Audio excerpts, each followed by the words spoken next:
Hello. Good morning, y'all. Good morning. Good job. Good job.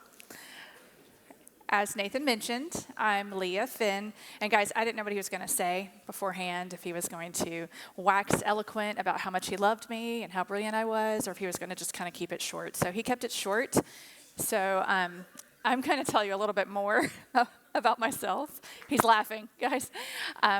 Nathan and I have been married longer than most of you have been alive. We married right out of college. It's completely doable, and we've lasted this long. It's been really great, actually.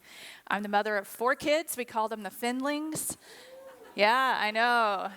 They're super cool. I think they're the best kids in the world. No offense to all of y'all, but they are the best. They're 18, 16, 13, and 11. Is that right? I'm sorry, I forgot. My primary task is being a stay-at-home mom. I homeschool the kids, and I devote a lot of time to that. I also help out in college ministry at our church and help out around here at North Greenville. And I teach part-time at our homeschool co-op, which is a Charlotte Mason-inspired co-op. I teach literature to high schoolers. So my love of reading is rooted deep. I have always enjoyed it. I don't remember not doing it, but I will add a brief caveat. I'm not, how would we say it, professionally trained. Does that make sense? I don't have a degree in literature or English. My degree is in something that I currently don't use, but that's another thing. I have spent a lifetime reading. I love reading, and I delight sharing with others. I like to talk about books. I like to read books. I like to ask what people are reading. I like to recommend books. So, I'm very sorry. I forgot my water bottle.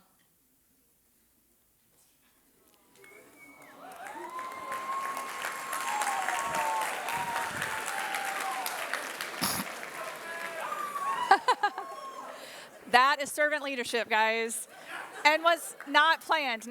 I apologize. I'll try not to do that again. So almost everyone in the room is a college student. I'm assuming you're a college student if you're here or you're working for a college. And I can imagine what you're thinking as you hear, hey, she's talking about reading. Great, reading. I mean, I'm a college student. It's what I do all the time, right? Why listen to a chapel lecture about reading? I'm sorry. That's what you're getting. Some of you are reading more than you've ever read before. Some of you are reading things you never would read on your own, and you don't really want to read them. Some of you never want to pick up a book again, and some of you perhaps in your college career have still not opened those books. You know, we know who you are. We know who you are. Your professors know who you are. Sorry, guys.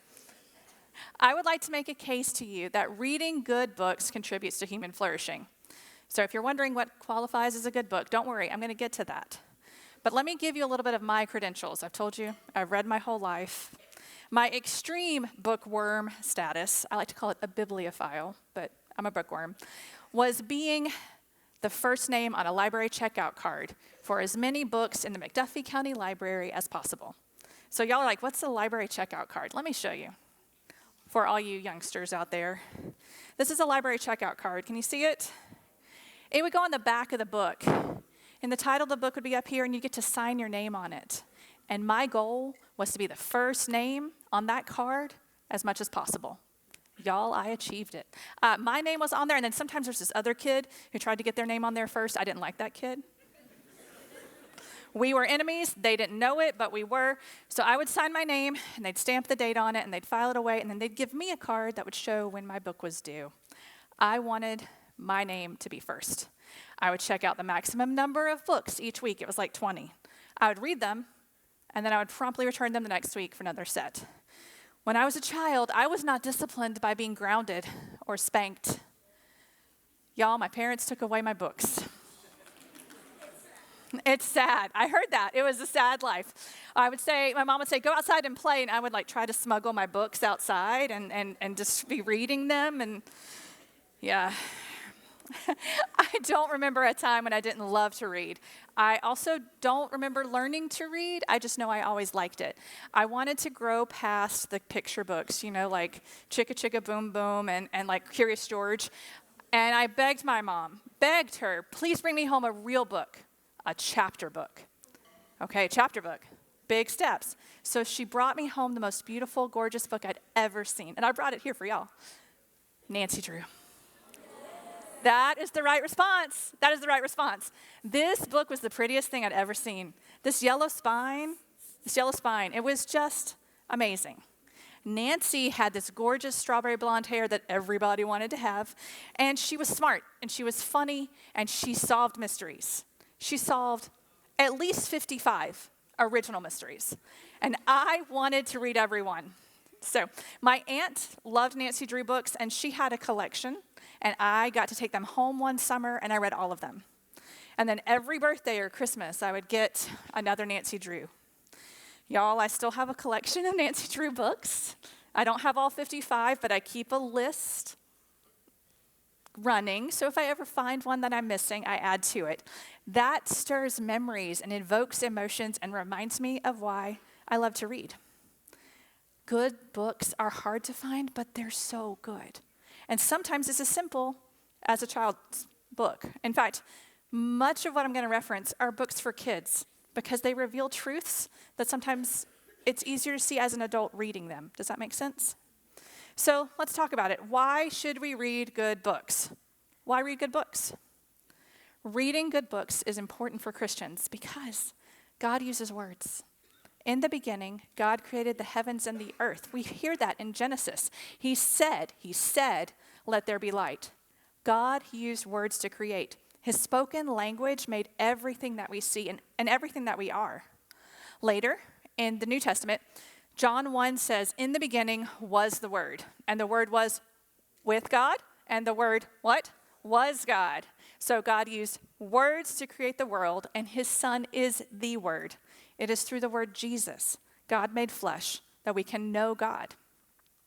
John 20, verse 31 says, these are written, the words he has written down, these are written so that you may believe that Jesus is the Christ, the Son of God, and that by believing you may have life in his name. It is good for us to read because God reveals himself to us through the Bible. But also reading fills our minds, grows our imaginations and knowledge, and it separates us from animals. Animals don't read. We have the privilege of reading. So why should we read something other than the Bible if we're believers? Jessica Hooten Wilson, in her book, Reading for the Love of God, which, just for you to know, is a book that has helped shape this talk a lot. She says, against the seduction of screens, we must return to the love of the book. Beginning and ending with the Bible, but including other books that enlighten Scripture for us and show us how to live like Jesus in our own time and our own place. Reading must be a daily spiritual practice for the Christian. A life of reading counteracts the malformation of screens and digital technology. It acts as an antidote to the bad habits of consumerism, utilitarianism, individualism, and other wayward isms. When I was thinking about this talk, I asked my friends to tell me about a book that changed your life. Tell me something that you've read. I will confess, most people, they would reference Christian books. They reference Mere Christianity by C.S. Lewis. Excellent. Holiness, Disciplines of Grace by Jerry Bridges. These titles are all wonderful and good and helpful. But my talk is about fiction. Good books can include fiction works. Philippians 4:8 tells us whatever is true, honorable, just, whatever is pure, whatever is lovely, whatever is commendable, if there is any excellence, if there's anything worthy of praise, think about these things. This passage tells us, it guides us and shows us what lens we should use to evaluate our books. Now, fiction books can have some content warnings. We know that, right?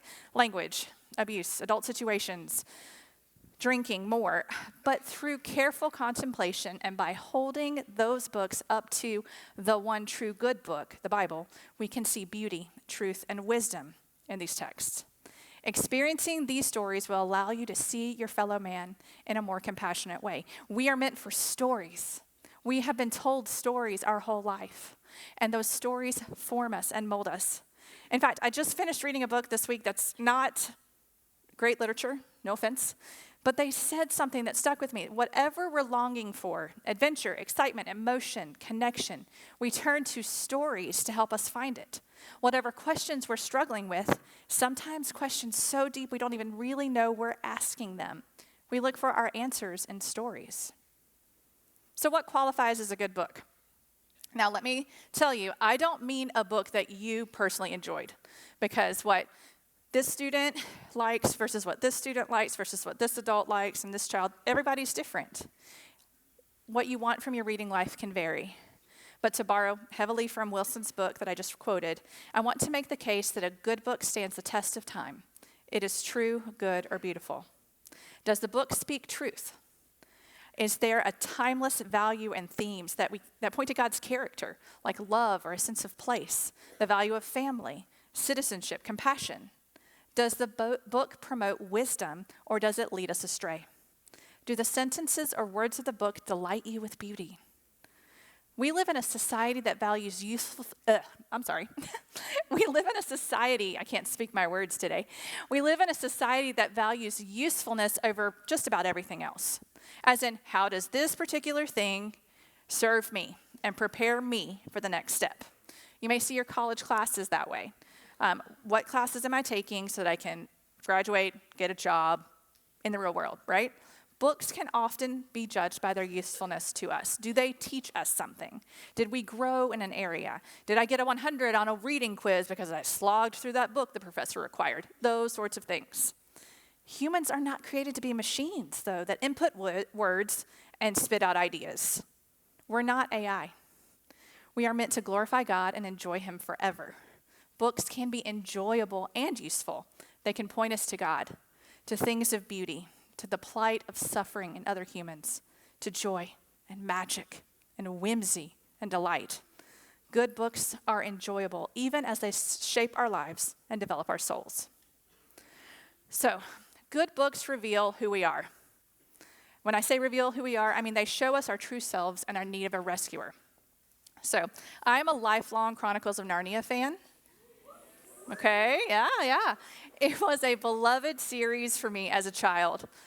My husband and I listened to the audiobooks as well, and my kids have read them individually and together as family read-alouds multiple times. We can't even count. My favorite in the series from my childhood was The Voyage of the Dawn Treader. Okay? Who doesn't love an adventure story with like new islands and strange creatures and fantastical worlds? And, I mean, is this not the best opening line ever? There was a boy called Eustace Clarence Scrubb, and he almost deserved it. If you've read the book, Scrubb deserved his name. In the novel, we read a story about how Eustace's greed overcomes him. He finds a treasure, he's possessed by wanting this treasure, and it literally turns him into a dragon. He must submit to painful stripping of his possessions, of his pride and his greed, and his physical dragon skin to return to normal. He does that, and the Eustace that emerges is a different person than he started. As terrible and actually really relatable as that story is, because I struggle with discontentment, with wanting things I do not have, there was another kind of quieter, less flashy story that stuck with me the most as a child and even as an adult. In this part of the adventure at yet another island, Lucy, Eustace's cousin, has to read a spell from a magician's book. There's a particular spell she must read, but she's tempted, of course, to read, all the spells. So she comes across one that tells her she would be able to hear what her friends think about her. So she reads it because this is what she always wanted. She gets to hear what her friends say, and as you can imagine, doesn't go so well, right? Doesn't go so well. She hears things that she doesn't enjoy. She hears unkind things, and she learns she can never unhear them again. I was a people pleaser kind of kid. I'm still a people pleaser kind of adult, I'll admit it. I can so identify with Lucy, longing to know where she stands. Do people really like her? How do they think about her? And then being devastated when you find out that humans are mean. Kids are mean, adults are mean, and they have flaws, and they say things they don't mean. After reading of her spell, Lucy encounters the magician who guides and corrects her after her sorrows and disappointments. That vignette would be a frequent reminder to me when I started worrying about others' opinions and thoughts, and I was seeking to fit in, more than I was seeking to follow Christ. Now, as much as I loved Voyage of the Dawn Treader, Voyage of the Dawn Treader, did it wrong. I did not like the horse and his boy in the Chronicles of Narnia. Didn't like it. As a child, give me a minute. As a child, y'all, the characters were whiny. I could not relate to them, and they were talking horses.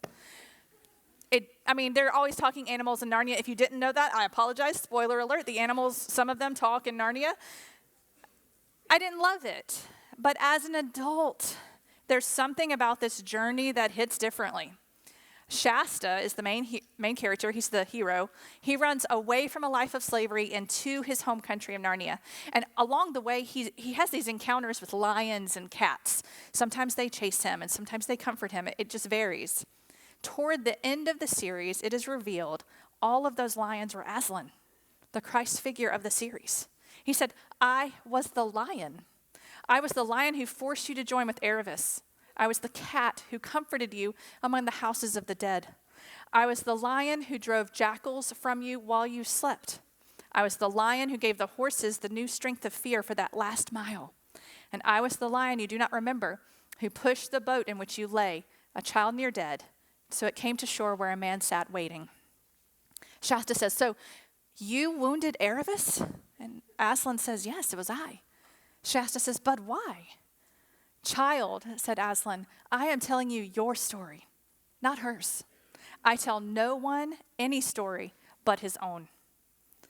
That simple truth that Aslan had been with Shasta on his journey the entire time, guiding, prompting, correcting, comforting, keeping him from the edge, remains a balm to my soul when I feel the way is dark and unclear. When I worry about other people's stories and wonder what role they have to play, I am thankful to know that our all-knowing God does not reveal to me anyone's story but my own. Good books like the Chronicles of Narnia, even though these are children's books and they're fantasy, they remind us of who we are. We are finite, limited beings in need of forgiveness and rescuing, full of potential, capable of great things, if we follow the path set by our Heavenly Father. Good books also show us where we are. And when I say where we are, I mean our place on this earth, our rootedness in families and communities, as well as the inherent brokenness in society. Wendell Berry is another favorite, perhaps best known for his Port Williams novels, a series of interconnected novels featuring the same cast of characters, usually set in the same community. It's modeled after his home in Kentucky. In the novel Hannah Coulter, we follow an older, twice-widowed woman who is contemplating this vast scope of her life.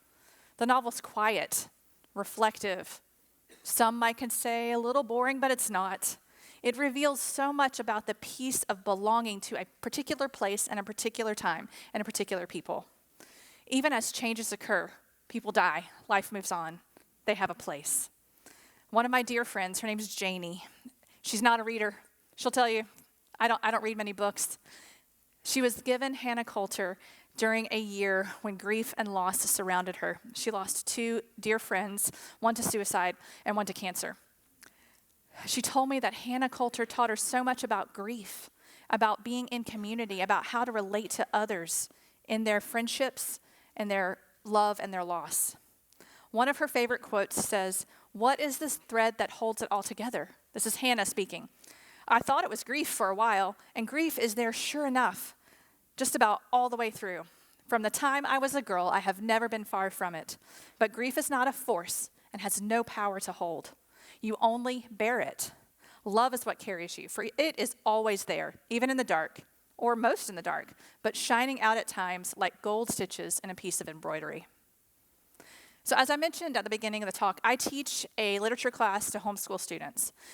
Last year, we studied American literature. We covered Adventures of Huckleberry Finn, The Scarlet Letter, To Kill a Mockingbird, and The Great Gatsby. One of the reasons I enjoy teaching literature so much is because good books open my students' eyes to the world around them. It helps them develop empathy for others and show them that this world is not our home. A primary way we explored this last year was through reading To Kill a Mockingbird. We read this after reading A Scarlet Letter, which hardly anybody in the class enjoyed, I'll just be honest. So they were not hopeful about To Kill a Mockingbird when we went into it, guys. I didn't set it up well. They were not looking forward to it. And yet, they never read it, so they didn't know what y'all know. They didn't know how wonderful it was. Yet they found it from the very beginning humorous and funny and insightful, even as he dealt with heavy, heavy topics. My students are all white and unlikely to experience direct racism anytime soon. They had heard of Jim Crow laws. They knew racism does exist. They knew about segregation, but they had no real comprehension of it. Yet as we read this poignant story of a girl whose life changes when her father, Atticus, decides to fight for justice, the students grew in kindness and appreciation for those who have been victims of injustice. These victims due to the color of their skin, like Tom Robinson, or perhaps their unknown hindrances, like Boo Radley. We took one class period to perform a reader's theater of Tom Robinson's trial. And though these were teenagers who would not readily admit to emotions about it like their teacher would, I would like to think acting out some of these roles for them helped address issues and themes from the novel and help it come to life better. Good books show us where we are, limited to our earthly life, rooted in our traditions, shaped by our history, settled into a family, woven into a community. It's a good place, even when filled with grief and brokenness, because good books unveil where we are going. They tell us where we're going. Okay, another literature class illustration, I know. Sorry, guys. This year, I'm teaching world literature. A key component of world literature is the epic. Epics like the Odyssey, Iliad, Aeneid, Beowulf. You can tell a story is an epic if it has various qualifications. And guys, please don't go to your English professor and say, Leah said this. These are just what I'm teaching my students, okay? An epic has some qualifications. There's always a hero in an epic, okay? Odysseus, Beowulf, Harry, and Harry Potter, whatever. And there's always a hero. There are gods, okay? This is gods with a little g. Traditional epics have Greek gods, Norse gods, other little g gods, and those gods often interfere with whatever the hero is doing. They're not good actors. They're bad actors usually. And there's a task. The hero is given a goal, a task to achieve. And there's a journey.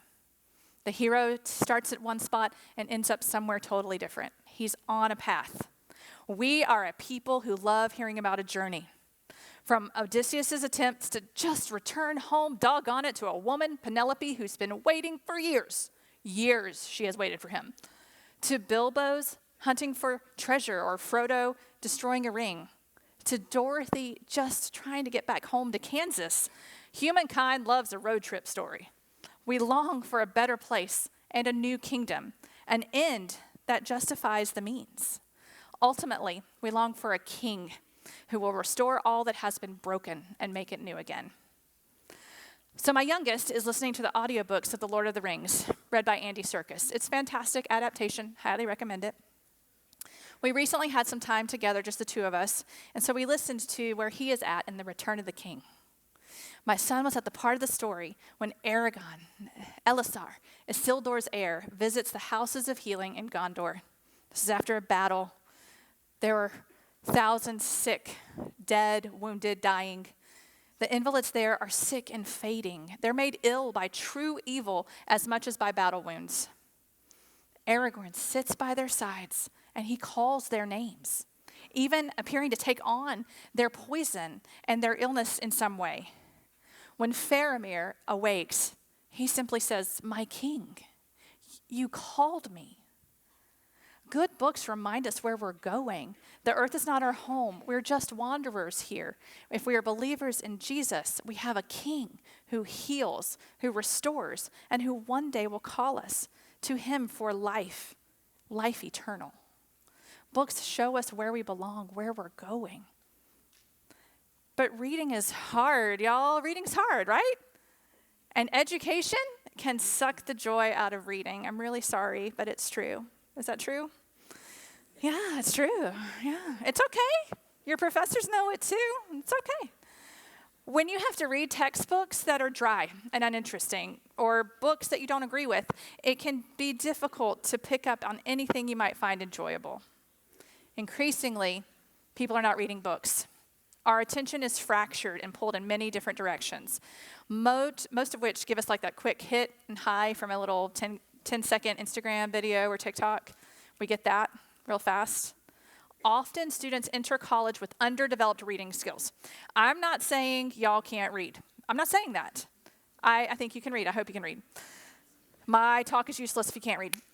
So I don't mean that you can't read, but perhaps you haven't been challenged to read many books from cover to cover. Perhaps. It's never too late to start reading again, okay? But let me give you a caution. There's like 2 ditches we can fall into with our reading life.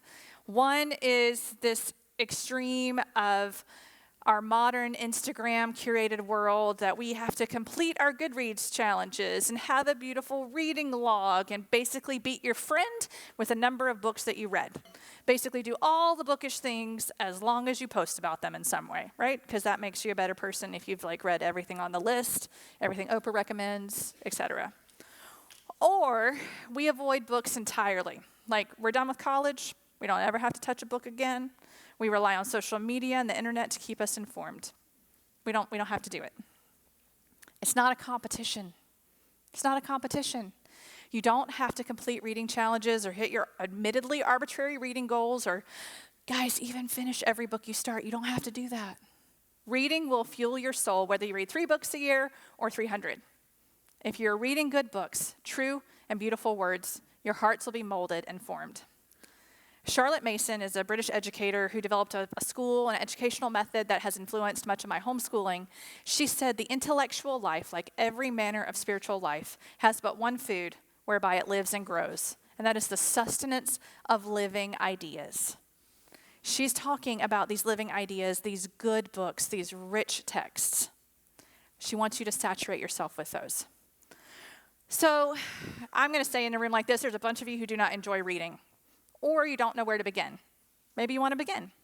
So I have a few suggestions for you. These come from an NPR interview with the author Marianne Wolf. She's wrote a book called Reader Come Home, The Reading Brain in a Digital World. And she has 5 points about how to help your reading life improve. She says, 1, you need to remember, we're not born knowing how to read. Our brains have to develop that. It is a muscle. It is hard work. So don't assume anything there. 2nd, reduce distractions. Put your phone away. Don't read on a screen. That sounds terrible, but she says if the purpose is beauty, forget the screen. Print does not hasten us. Print books let us go at our own pace. We can walk away. We can come in at any point. I like a good ebook. It is convenient. But for true enjoyment and deep reading, pick up a real physical book. Also, it's way easier to mark in your book if it's physical, but we'll talk about that in a second. Deep reading is a discipline that takes time. Set a timer if you have to. Set a small goal. Little small goal. Set a timer. Read for that amount of time. Put your phone somewhere else. You can tackle big books and little books that way. Think of how many of these you could get through if you set a timer for 10 minutes, 15 minutes. Or, like my high school students are doing, they're reading The Count of Monte Cristo this year. We're taking the entire school year to read it. It's 800 to 1,000 pages, y'all. It's a big, thick book. And they're reading 4 chapters a week. 4 chapters. Do you know how long those 4 chapters are? 10 pages, 12 pages. Totally doable, right? You could do that too. 4, to help you practice reading. Take time to engage with the author and read at your own pace. Don't worry about the number of books you finish, just read. And 5, write down your thoughts. There are studies that show that if we engage physically with what we're reading, we retain it better. This is why we encourage you to write notes during sermons. This is why it's okay to mark in a book if you own it. Okay? You can highlight, you can make a note. There's usually in the back a little blank page that you can use, and you can write notes down here. Okay? What you do with your book that helps you remember is fine. So put your phone down, turn off the television or computer, pick up a book, ask someone to suggest a book. Just start it. Now, some of you might enjoy reading but have had that kind of bled out of them from college, right? So think back on books that brought you joy as a child or a teenager. As I've mentioned, these are children's books except for one. Why not revisit those? Let it rekindle your reading. Though I firmly think that we should limit the amount of mindless reading because you don't want a steady diet of junk food. You need some healthy food in there. Sometimes it takes a mindless read to kind of kickstart your reading habit again. One of my best friends lost her love of reading, her ability to focus, after having 3 boys, being married to a seminary student. It was just hard. She had loved to read before and found it hard later. However, a few years ago, through encouragement from some friends, she picked up a particular book, and it inspired her reading again. So is the Hunger Games trilogy high literature? No, it's not. It's okay. Does it rope you in? Does it make you keep turning the pages? Does it cause you to ask hard questions, hard ethical questions about, what would I do in that situation? Yes. Does it perhaps make you throw the 3rd book of the trilogy across the room towards the end? Yes, it does. And for my friend, it sparked her love of reading again. And y'all, she's always recommending me books, and I can't keep up. Find that joy again. Now, y'all are college students, but for those in here who have families or want families, and you want to think about reading as a family, pick a fun read aloud or an engaging audiobook. You can never go wrong with the Chronicles of Narnia unless you read them in the incorrect order, but that's an aside we'll talk about later. Okay, that's fine. Ask me about it later. Start with the Chronicles of Narnia. You want to capture the wonder of Aslan. It's amazing. So here's an idea. You have a road trip, vacation, beach, Thanksgiving break. Spend an hour listening to a book. Just an hour. Take your kids off the screens. Listen for an audiobook for an hour. College kids, try it. Do it with your family. Just an hour. I bet almost everyone will enjoy it, though the teens will not admit it. They won't admit it. Our family's favorites are going to be the Harry Potter series, the Lord of the Rings trilogy read by Andy Serkis, although you can start with The Hobbit. That's really excellent. And there's this collection of biographical sketches from Audible called Rivals, Frenemies Who Changed the World. And it's hysterical and so informative and just really, really good. So in conclusion, I want to encourage you to read good books because they remind you of who you are. You're a human being created in God's image, called to do justice and love mercy and walk humbly with our God. Good books show us where we are. We're rooted in a broken world, but in a physical place, community, in a family, filled with sin and disease, but longing for restoration. Good books unveil where we are going, to an eternal destination, either with the Prince of Peace, the Lamb of God, or separated from him, to a heavenly kingdom and celestial city where all books and stories are just a shadow of the good that is to come. To quote Jessica Houghton Wilson, she says, "We read because without books, our world shrinks, our empathy thins, and our liberty wanes. We read for the same reason that people have read or shared poems or stories for thousands of years, because our eyes are not enough by which to see." So read a book because it makes you happy. Read a book because it makes you think and learn and grow. Read a book because it makes you empathize with someone who is different from you. Scout Finch, in that marvelous classic, To Kill a Mockingbird, said, "Until I feared to lose it, I never loved to read." One does not love breathing. May reading good books be as natural to you, college students, as breathing. May it stir you on to greater human flourishing. Thank you so much for your time.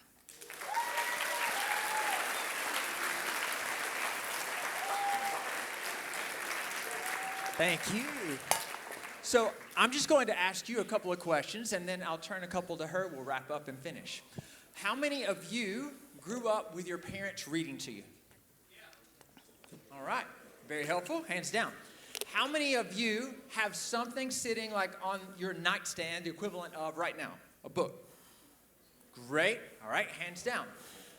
How many of you, I'm going to go ahead and identify myself in this category, that in college, so far, you have not read anything besides a textbook and maybe your Bible?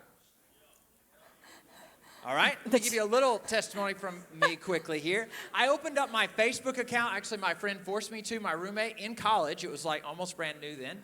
That was 2010. No, that was before that. 2005. 2005. You're old. In 2005, as I opened it, let me have you back. Thank you. As I opened the account, it asked you the question of your favorite books. And I had to say I had no favorite books but the Bible and anything else I was forced to read. Okay. So my first question to you would be, when you're thinking about seasons of life and reading, when have you gotten to read more and when have you gotten to read less? Okay. I have read more on like a vacation at the beach when my kids were old enough to be unsupervised in the water.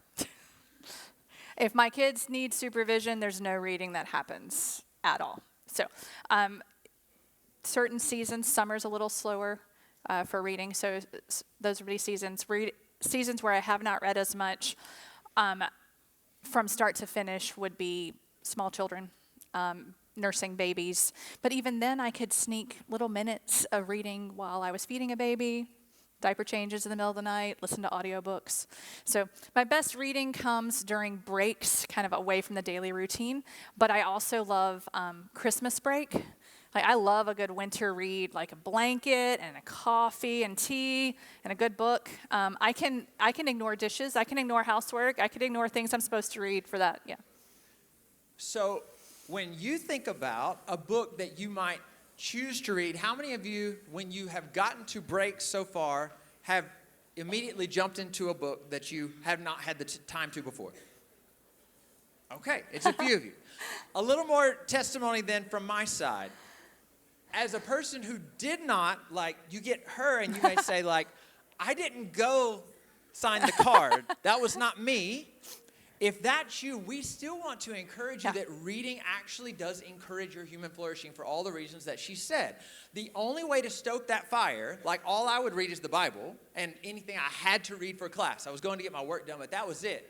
And it was all dry textbooks. It wasn't great books. It wasn't good literature. So you realize the only way to stoke that fire is actually to start something, right? And so that's why she's given you the first little steps here. If it's Chronicles of Narnia, there's so many different things you could start from. I'll give you one more question, and then we'll wrap up. Some of these folks are going to be tempted, Leah, to read a book that is a movie that they've already seen. Okay. Could you pick a book, movie, that go together and just tell us one reason why you either don't like it, do like it, or some of both, that it doesn't fit the book or it does?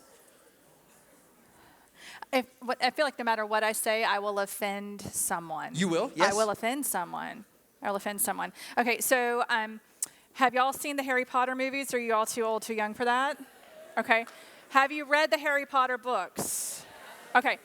So good for you. You can always revisit them as adults, young adults, and the audio narrations, the audiobooks are fantastic. My favorite Harry Potter book is Harry Potter Book 3, Prisoner of Azkaban. It is also my favorite movie, but they are two totally different things.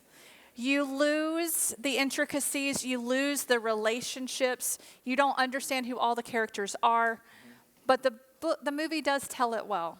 It tells it well, but I would say look at the book. And then the other one is I'm a big Jane Austen fan, and I'm going to say you can watch all the adaptations that you want, girls in particular. This is going to be your field, I understand, but the book is better. The book is better, and I would encourage boys to pick up one of Jane Austen's books. First, listen. Don't grumble at me. She's a brilliant writer, and she writes sarcastically and ironically. She's tongue-in-cheek. She's funny, and you will win more points with girls in your life if you read Jane Austen. Just saying. That's good. Love it. So, we'll just finish here then. This will be my thought. There are things that your mind's eye will see as you read books, that when you see it on TV, it won't be quite the same. Right. And what's written in the book will always encourage actually a more beautiful picture in your mind's eye than what the movie can possibly pull off. Can I say one more real quick? Yeah. Real quick.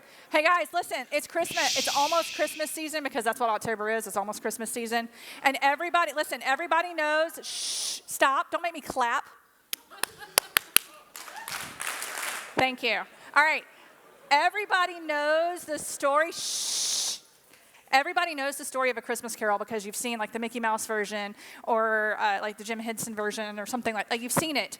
But until you read Dickens' actual words, you don't see the poignancy, the sorrow, and the hysterical way that he talks about how grumpy Ebenezer Scrooge is. Ebenezer Scrooge is very grumpy, but Dickens uses words in a way that a movie can never, ever see. Never, ever show. So that's just my other thing. So Christmas Carol, we have one announcement for you, and then you'll be finished up.